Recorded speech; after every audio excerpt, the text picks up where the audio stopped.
There's no airbag either. TVR's argument has always been, well, don't crash then. The 2005 TVR Sagaris, just like any TVR, is a product of absolute gasoline-induced car insanity. However, unlike most other TVRs, this one is more so on its styling. As a famous man once said, it appears to have been designed by a lunatic, and then hit with an axe. Everything about this car's exterior is outrageous. From its aggressive looking headlights and hood vents in the front, all the way to the back with its transparent glass-like spoiler, and, of course, the sideways exhausts. Keep in mind, however, that I call this car outrageous, but I mean that in the absolute best way possible. It takes some time to get used to, but once you realize just how much of the early 2000s is contained in just this one single car, you'll understand where all of its charm comes from. This car is peak early 2000s car design. And as if all of that didn't make this car unique enough, I'm almost completely sure that this is, technically, the only Russian car in the entire game.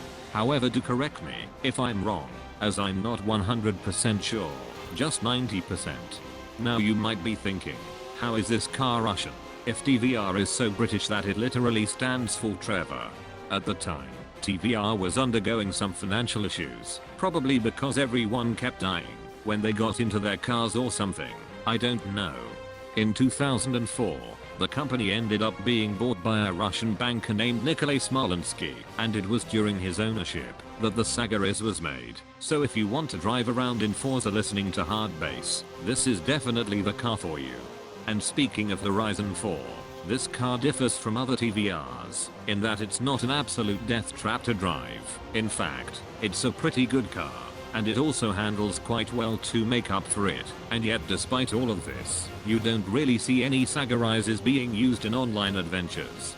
This is because all of the things I've said about the TVR handling will apply in A-Class, which you might find a little weird, since the Sagaris only gives you 3 fucking PI to work with. However, just like the Cerberus, it excels in squeezing into a PI in which the developers clearly never intended it to race in.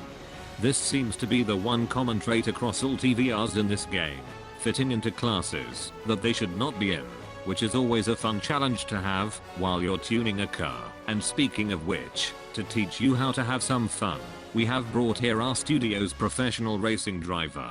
Some say his hoodie is actually a part of his skin, even though he's a skeleton and doesn't actually have any. All we know is he is Sans from Undertale. Let's watch. Because we only had 3 PI to play with, some sacrifices had to be made when tuning the Sagaris, namely things like the suspension, several children, innocent animals, and most importantly, tires, as we could only use sports tires instead of race, which is something you'll definitely feel in the corners. As you're approaching a corner, brake, and start to downshift. Despite the fact that this car has stock brakes, it actually brakes quite well. Start to turn towards the apex of the corner. This is where you'll start to definitely notice the lack of race tires, as the car might tend to slip a bit towards the outside of the corner.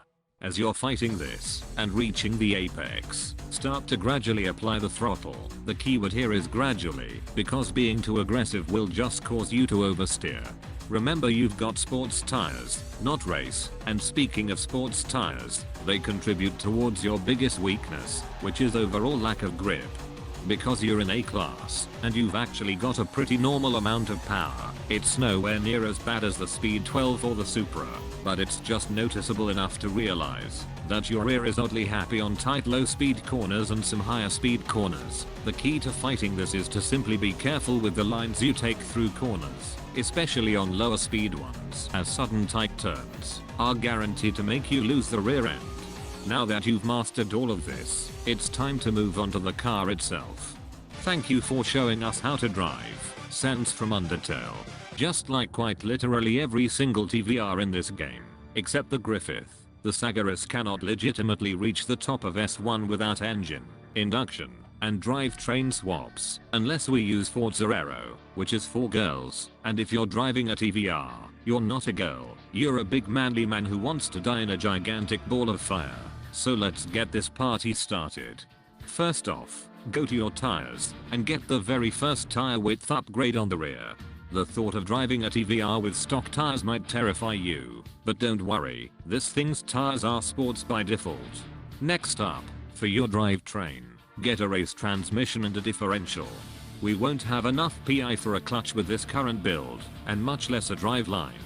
And lastly, for your platform and handling, get rear anti-roll bars to help with this car's oversteery nature, followed by a sports roll cage. Or, if you don't mind how it looks, you can instead get a race roll cage, which will allow you to get race suspension, front anti-roll bars, and a sport flywheel. The car will be better this way, but not by much, so it depends mostly on your cosmetic preferences. Now that you've got that bonfire prepped up, it's time to light it up. For gearing, adjust your final drive towards acceleration until your top speed is 175 miles per hour, or 280 kilometers per hour. If you went with the race roll cage tune, you'll have the option of tuning your alignment, so get 0.12 out at the front and 0.12 in at the back. And now back to something both tunes can mess with. For your differential, set your acceleration to 30% and your deceleration to 10%. And that's it. If you feel like all of that was too complicated, you can just download the tune from my Forza storefront. My gamer tag is Flamethrower XXX. Now that you're ready to somehow not die while driving a TVR, go get some podium finishes. And remember that because this car is technically Russian, studies have proven that listening to either hard bass or Edami Kwa music actually increases your performance by 10 to 20% depending on how loud your tunes are.